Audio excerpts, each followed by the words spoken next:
Bueno, por supuesto, en primer lugar, pues muchísimas gracias. Estar aquí es un regalo desde muchos puntos de vista. En primer lugar, porque después de tantos años de trabajar sobre coeducación, el ver que en este momento ha aprendido en la sociedad, y que pues todavía falta muchas cosas concretas de cómo trabajar, de cómo avanzar, de cómo hacer, pero en cualquier caso cada vez es más consciente nuestra sociedad y nuestros y nuestras enseñantes de la necesidad de un cambio. Entonces esto para mí desde luego es una gran satisfacción, porque cuando has trabajado mucho en un tema, pues puede que te hayas equivocado y haya sido un tema que al final no interesa o se ha perdido o se ha complicado, pero si realmente ves que es un tema que ha cuajado, pues es una gran satisfacción el haber contribuido a que esto realmente funcionara. Después también porque venir a Canarias es un placer. Y esto es así, ¿eh? Y creo que merece la pena decirlo porque es verdad y por lo tanto pues es también un regalo el que nos hayáis invitado, Amparo y a mí, y el que podamos pasar aquí, aunque sea un tiempito, unos días cortos, pero digamos muy intensos y muy agradables. O sea que muchas gracias. Y saber que está en tus manos el Instituto Canario de la Mujer. Como se ha dicho, yo fui directora del Instituto de la Mujer del Gobierno de España hace ya muchos años y entonces pude constatar la necesidad de que las personas que están al frente de estas instituciones sean personas muy convencidas y muy firmes, porque no es fácil.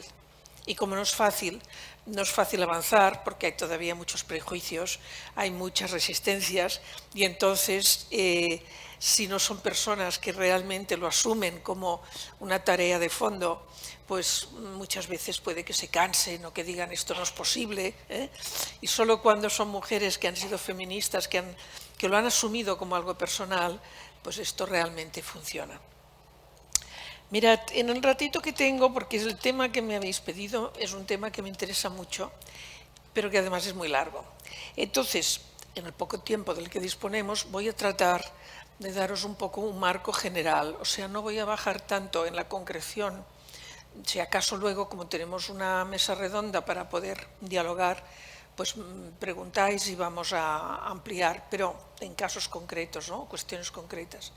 Pero de una manera general, yo quería situar un poco dónde estamos y hacia dónde debiéramos dirigirnos como transformación de la sociedad, digamos, en términos de las propuestas que hacemos las mujeres y especialmente las mujeres feministas.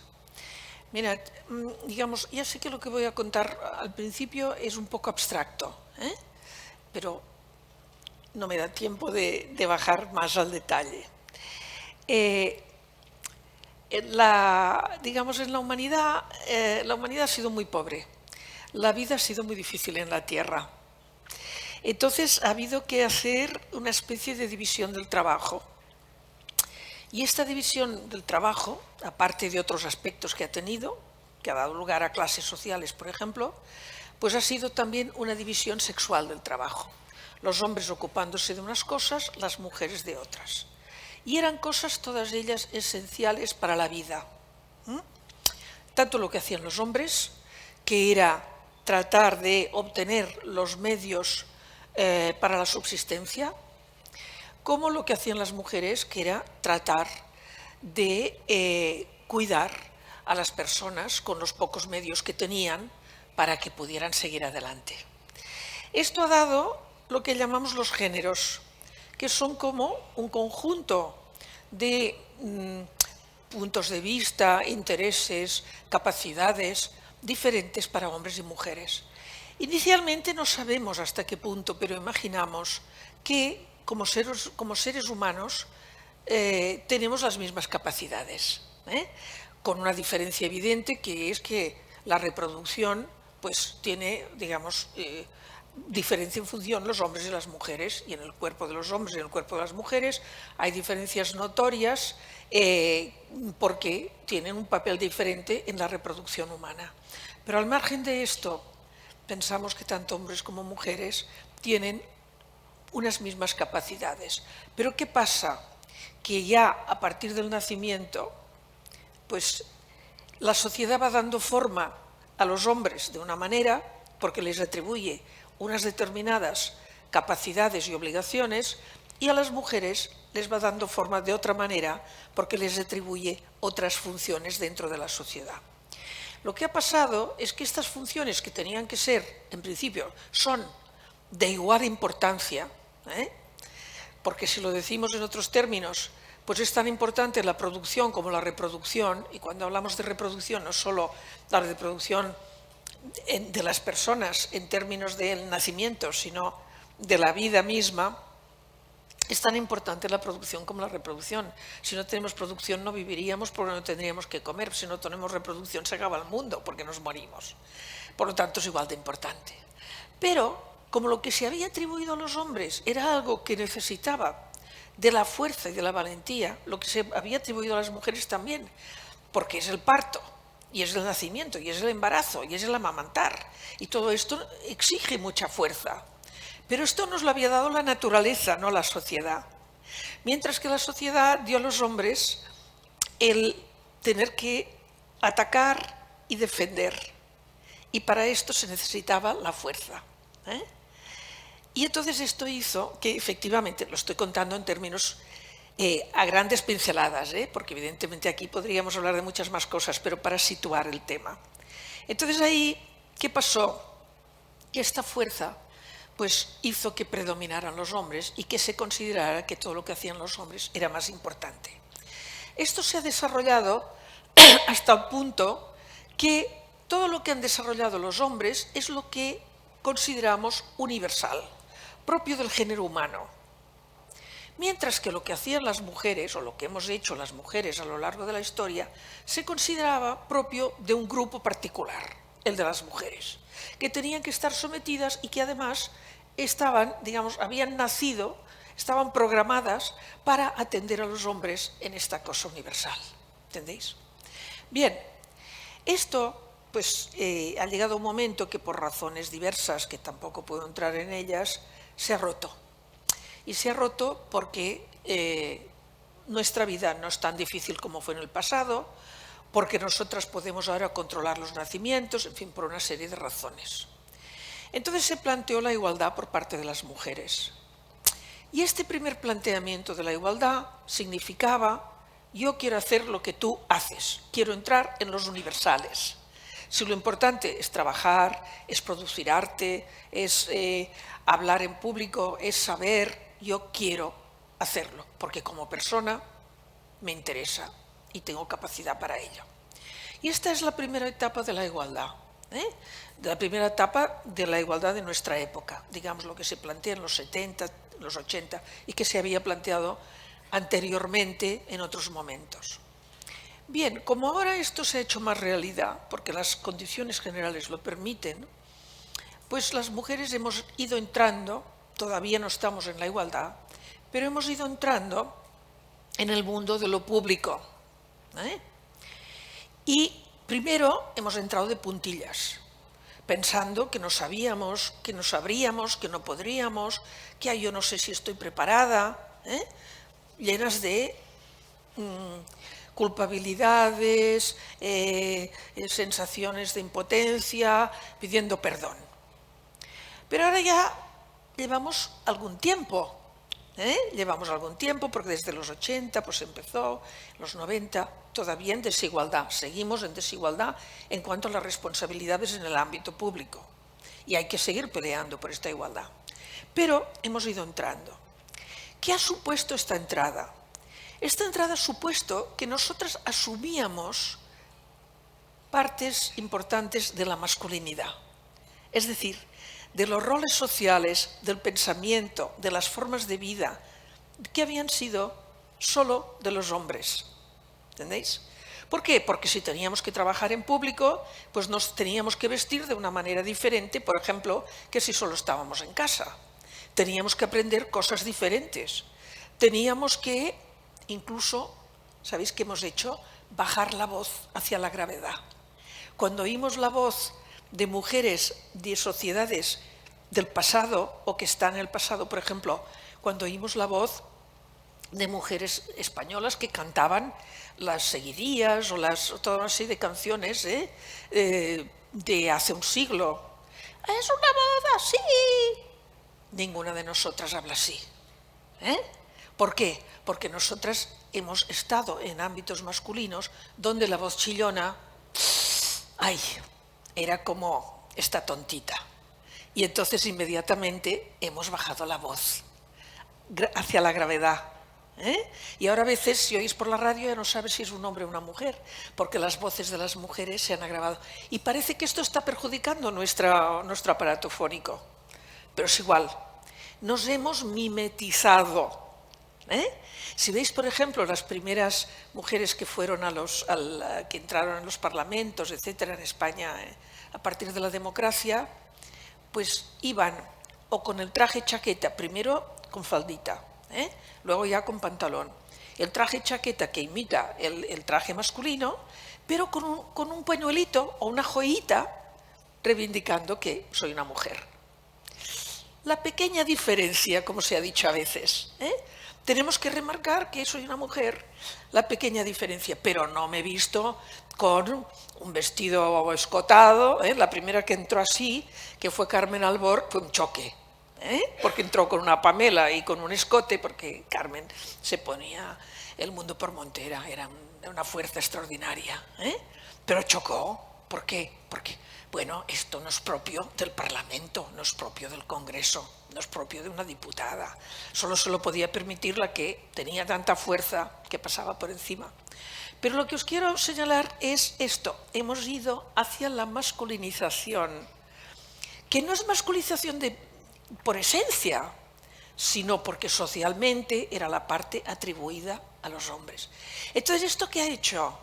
Ha hecho que individualmente, como mujeres, hemos progresado y ya no estamos marginadas, o mucho menos, también depende de los sitios, ahora no entramos en esto, ¿no? Pero en cambio, desde el punto de vista de los géneros, el género femenino está más rechazado que nunca, porque nosotras mismas lo hemos ido rechazando para poder integrarnos en un mundo regido por lo masculino. ¿Entendéis? Y aquí que, por ejemplo, pues muchos menos criaturas, si miramos las tasas de natalidad, en España estamos en 1,1, no es un reproche, el mundo no necesita más criaturas. Hay muchas que además no pueden vivir, de modo que, pero es una prueba.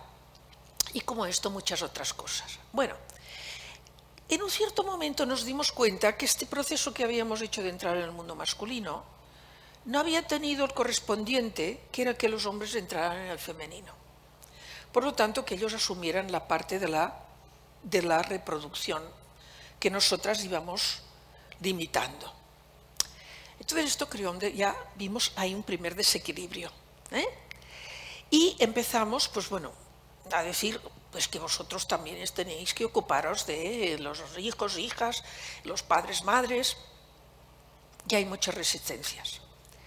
Bueno, a medida que hemos ido avanzando, nos hemos dado cuenta que no solo es que ellos no han entrado en la parte que había sido de las mujeres, reservada, sino que todo el mundo público está pensado por ellos y para ellos.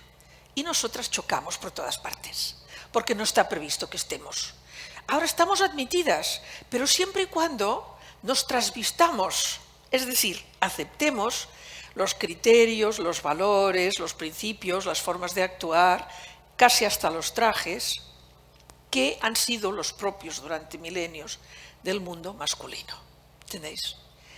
¿Eso a qué nos lleva? A que tenemos que cambiar la masculinidad, porque tenemos que cambiar el mundo de lo público. Lo cual no quiere decir echarlo todo por el suelo y volver a empezar, no, completarlo. Los hombres aportaron su visión, que era la masculina, importantísima, y hemos aprendido mucho de ellos, y esto también hay que decirlo y reconocerlo. Porque si hemos podido acceder al trabajo en el mundo público, en parte es porque nos hemos adentrado en la cultura que ellos crearon. Pero esta cultura no es universal, pasó por universal, pero no lo es. Es incompleta, porque le falta la visión femenina, que no es femenina por esencia, sino por encargo social durante milenios. Y entonces, por lo tanto, tenemos que transformar esto de modo que haya una transformación de la masculinidad. Bien, entonces, hoy yo creo que la transformación de la masculinidad es casi el objetivo principal que debiera plantearse el feminismo. Porque si no, lo que nos está pasando es que frente al avance del feminismo se están creando unas resistencias masculinas terribles y se plantea como una guerra en la cual no sabemos cómo acabaremos. Igual acabamos con la pata quebrada y en casa. Entre otras cosas, porque es que resulta que ellos saben jugar a la guerra y nosotras no. Y entonces nosotras pues no sabemos prever estrategias, tácticas. Estos lenguajes nos quedan lejos y no nos gustan. Pero claro, tampoco podemos dejar que, digamos, esta guerra se gane por aquella parte, porque además no solo es malo para nosotras, es malo para ellos y es malo para el mundo. Entonces, con muy poco, o sea, muy por encima, porque el tiempo no da para más, pero sí que os quería decir algunas claves de la masculinidad y de la masculinidad actual, que es la que tenemos que cambiar. Y solo la cambiaremos de verdad actuando sobre los niños. Por eso la escuela es tan fundamental. Cuando un hombre tiene 20 años y es capaz de golpear o de matar a su compañera, esto no tiene remedio. Lo puedes encerrar, le puedes hacer la vida imposible, pero su cabeza difícilmente cambiará.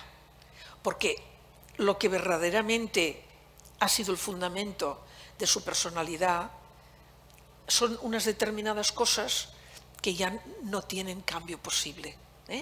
Puede reprimir, pero cambiar difícilmente. Entonces, tenemos que actuar sobre los niños, cambiando el modelo de masculinidad. Y lo tenemos que cambiar, como os he dicho, por tres razones. Primero, para que nos dejen vivir. Segundo, para que vivan ellos. Las máximas víctimas de los hombres no son las mujeres, son los hombres. Son los hombres. Cuando miras yo soy socióloga, me he dedicado bastante a mirar las tasas de mortalidad.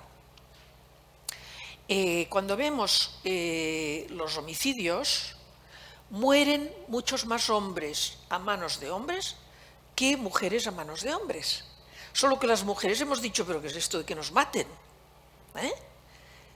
Pero la violencia de género es violencia de género masculino. No os confundáis. No es un problema de las mujeres, es un problema de los hombres, que les metemos dentro el género masculino y una serie de obligaciones de violencia, ¿verdad? Entonces, esto es lo que hay que cambiar. Seguimos socializando a los niños dándoles, digamos, una obligación de agresividad, de violencia, de ganancia, de competición. Los niños no es que no tengan sentimientos, claro que los tienen, pero los sentimientos que tratamos en ellos y que les impulsamos y que desarrollamos en ellos son los del combate. De ahí que, por ejemplo, pues ya desde muy pequeños el fútbol, bueno, ahora estos combates son simbólicos, menos mal, no siempre, como sabemos, estamos en un momento de un combate espantoso en el mundo, pero bueno, digamos, son simbólicos. Pero eso es una emoción extraordinaria. El Barça, no digo, soy de Barcelona, que gana el Barça. Ahora están todos pasmados porque gana el Barça de mujeres. Y eso es algo que les tiene desconcertados. ¿Es el Barça o no es el Barça? Antes decían, bueno, el de las chicas. Pero alguien dijo, oye, es muy feo, son del Barça, por lo tanto también son el Barça. Claro, pero no es mi Barça. Pero bueno, las chicas son guerreras, menos mal, y además ganan. ¿Entendéis? El combate es lo que les ponemos como excitante, como importante en la vida, y que ganen, y que tienen que ganar, y que tienen que arriesgarse. ¿En qué está basado esto? Fijaos, en el pasado las guerras han sido constantes. Cuando lees la historia local, está llena de peleas, se han matado entre todos a cada momento. La historia local que he leído, por ejemplo, de algunas zonas de Cataluña, Pues cada invierno venían los del pueblo de al lado, ese invierno no había llovido, no había cosecha, la gente no tenía harina, no tenía grano, pues a ver dónde lo pillamos, y venían los del pueblo de al lado a ver si podían robar unas patatas. Bueno, las patatas vinieron más tarde, ¿no? Pero pues unas habas, unos garbanzos, y entonces tenían que salir los del pueblo a defender. Entonces se educó a los hombres para que fueran capaces de matar y morir, que fueran capaces de aceptar matar y de aceptar morir en el combate. Con un ideal que era el gran ideal: defender a la patria. Defender a la patria. No era porque yo seré el mejor, no, porque tú, si eres el mejor, lo tienes que poner al servicio de la patria y de los débiles. Por lo tanto, defendemos a las mujeres. Esto explica también por qué las mujeres, cuando venían los heridos, los cuidaban, los mimaban, les daba pena, y lo que fuera, porque se habían sacrificado por ellas. ¿Entendéis? Pero este juego ya no existe. Me diréis, bueno, sí, ahora tenemos el ejemplo, tenemos el terrible ejemplo de Rusia y de lo que está pasando, ¿no? Pero digamos que en general en el mundo occidental no tenemos esas guerras. Bueno, entonces no tiene mucho sentido el que entrenemos a los niños para morir y para matar. Y este entrenamiento es un entrenamiento que se hace en la familia, se hace en la escuela, se hace sobre todo a través de los medios de comunicación. Me diréis, ¿no lo vemos? Pues sí. Cuando tú le dices a un niño chiquito que se enternece porque ve a otro que se ha hecho daño y le cae una lágrima, no, tú no llores, el niño no llora. ¿Qué le estás diciendo? Le estás diciendo, tú, si el otro tiene dolor, no es tu problema. Tú a lo tuyo. Esto se dice todavía, tú a lo tuyo. Les educamos para cortar la empatía. A las niñas al revés. Acompaña a este niño al lavabo. Mira, pobrecito, el niño está, consuélale. Y la niña allí. La niña le abrimos la empatía y le cerramos la capacidad de agresividad. Le da miedo. La agresividad le da miedo. Por lo tanto, a partir de aquí empieza la diferencia respecto de cómo educamos y cómo creamos la feminidad y la masculinidad. Entonces, no sé cuánto tiempo me queda. Disculpa. No te oigo. ¿15? Vale, gracias. Entonces, lo que os decía, ¿qué es lo que tenemos que hacer? Tenemos que cambiar a los niños, tenemos que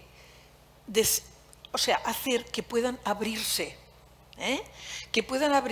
al amor, a la empatía, al dolor del otro. Porque nosotras hemos pasado de nuestra debilidad a un fortalecimiento.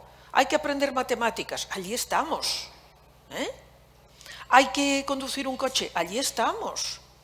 Hemos dejado atrás todo lo que era, unas más, otras menos, porque estoy hablando del conjunto. Si entramos ya luego, pues hay diferencias evidentemente personales.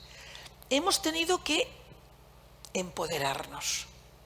Pues ellos lo que tienen que hacer es, o lo que tenemos que hacer con ellos, es hacerles capaces de ternura, que no les dé vergüenza, hacerles capaces de tocarse entre ellos sin golpear, que es algo fundamental. A los niños, luego esto quizás lo cuente Amparo, ¿no? Hemos aprendido técnicas para que puedan acariciarse con una excusa, pero darles permiso para que se toquen amablemente. ¿Por qué? Pues durante mucho tiempo el que un niño diera un beso a otro o que le acariciara, ¿qué es esto? ¿Qué es esto? La masculinidad no se toca.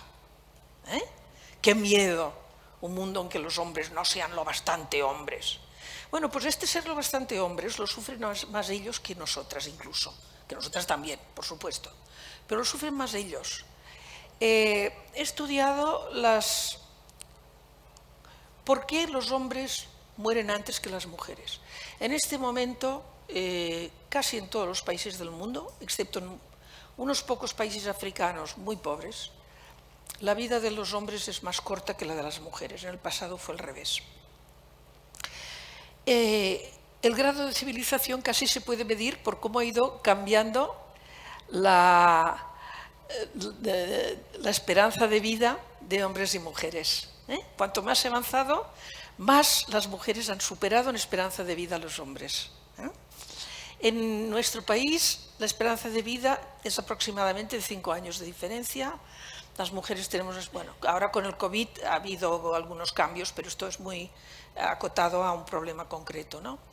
Pero digamos, si tomamos como referencia el 2019, pues la esperanza de vida femenina estaba entre 86 y 87 años y la esperanza de vida masculina entre 80 y 81. Pero es que los niños empiezan a morir más que las niñas a partir de 3 años.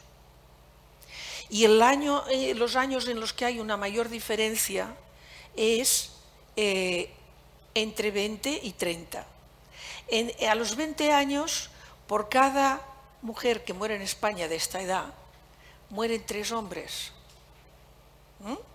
Y estos hombres no mueren de enfermedad, mueren de suicidios en primer lugar, de accidentes, de drogas, de homicidios y de deportes de riesgo. Cuando analizamos las causas de todo esto, porque hay suicidios, porque hay homicidios, pues todo está relacionado con esta necesidad de imponerse. Y si resulta que yo, que estoy hecho para imponerme, tengo un problema y no puedo imponerme, por ejemplo, pues he estudiado y salgo y he estudiado pues para ser un sabio y luego resulta que lo único que puedo hacer en la vida es repartir pizzas, pues con este fracaso me hundo. Y entonces puede ser que me suicide, o que me deprima, o que me emborrache, o que me drogue. ¿Entendéis? Es decir, yo digo muchas veces, gran parte de los hombres mueren de masculinidad. Y muchas veces muertes que se producen a más años son también muertes producidas por masculinidad, porque un fracaso le ha llevado a beber en exceso o le ha llevado a conducir a lo bestia y esto acaba mal, o le ha llevado a tirarse por una montaña porque el deporte no sé cuál lo exige, porque a mí no me va a pasar nada, o simplemente a no ir al médico porque a mí no me va a pasar nada, yo soy la hostia. Y estos son causas de muerte con muchos años de pérdida de vida de los hombres por masculinidad. Más todo lo que se pierden en términos de lo que las mujeres hacemos y valoramos y que resulta que ellos no tienen acceso. ¿Por qué? Porque nosotras al principio todo lo que era el cuidado lo descuidamos, porque esto ha sido nuestra cárcel. Me refiero a mi generación. Vosotras ya lo pillasteis un poco cambiado esto, pero mi generación, es decir, en las que empezamos en el 70, el feminismo, etcétera, era, oye, yo en casa no, porque es que esto ha sido mi cárcel. Por tanto, yo lo que quiero es estudiar, ir a hacer, trabajar. Pero con el tiempo, y al ir abandonando nuestra casa, nos hemos dado cuenta de que esto era también muy importante. Y no me refiero tanto al fregar o al barrer o al cocinar cada día, sino a lo que es el intercambio personal, el cuidado, la ternura, todo esto, que es muy importante.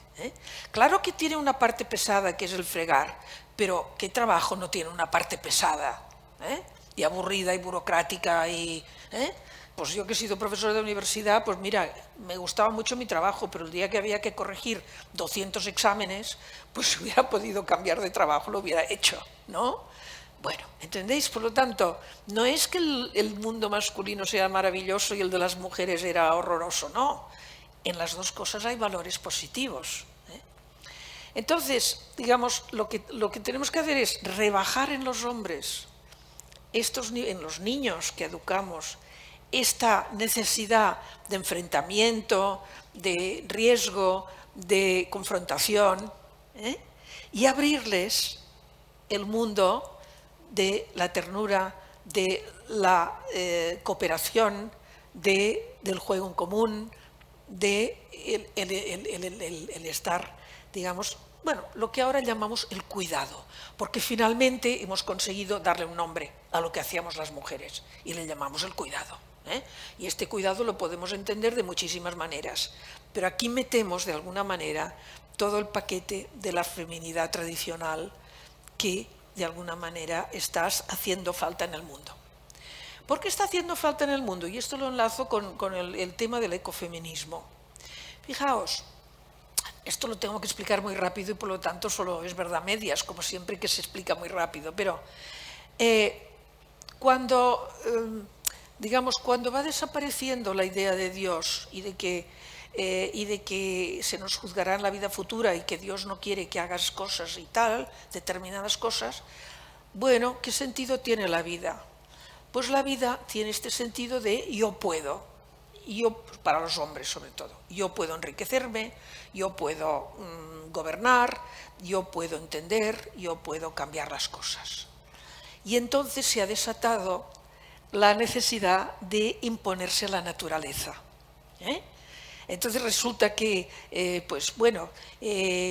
vienen heladas en febrero y matan a las flores de los almendros. Pues mira, he encontrado una manera que vamos a hacer que los almendros florezcan más tarde porque les damos unas hormonas y de esta manera pues salvamos la cosecha. Y quien dice esto, pues dice, pues tenemos la manera de que, por ejemplo, se pueda fecundar un óvulo fuera del útero y que entonces se puede implantar en otro útero y que entonces pues así conseguimos una criatura, y así sucesivamente. Claro, esto en muchos aspectos ha sido maravilloso y nos ha dado una forma de vida más libre, más rica, pero no hemos considerado en qué estaba dañando la naturaleza. Es decir, hemos considerado como si esta naturaleza fuera infinita y le podemos hacer lo que queramos. La estamos dominando, fijaos. Hemos sustituido esta idea de Dios que creó el mundo por la idea de yo hago lo que quiero con el mundo, como una idea que es básicamente masculina, y que pasa por el poder mental o el poder económico, o el poder político, por supuesto. ¿Entendéis?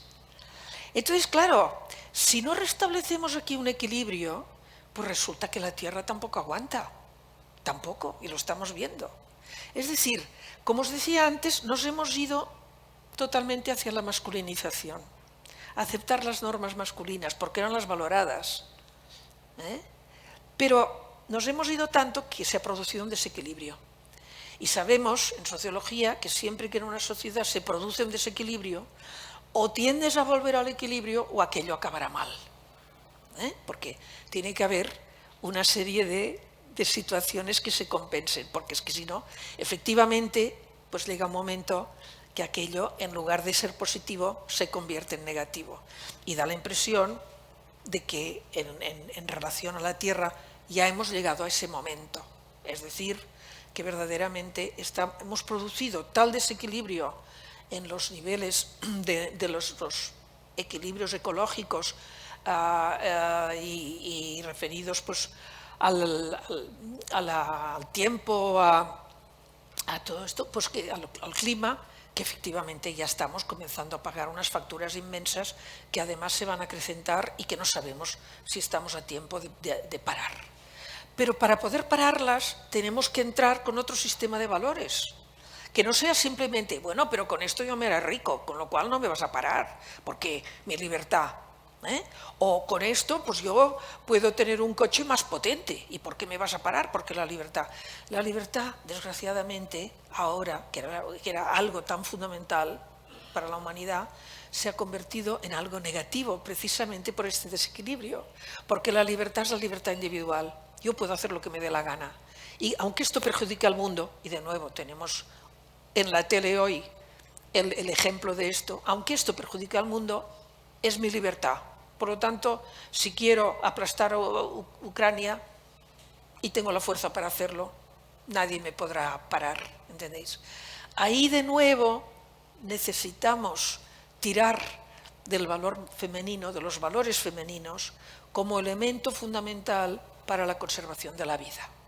Esto lo han enunciado muy bien y termino ya, lo han enunciado muy bien las feministas, economistas feministas, cuando encontraron la fórmula de lo que es hoy la confrontación entre la vida y el capital, y cómo los valores del capital han prevalecido hasta el punto que si se destruye vida, pues son efectos colaterales. ¿Qué importa? Entonces, bueno, ¿qué introduce el feminismo y el ecofeminismo? No, la necesidad de la conservación de la vida,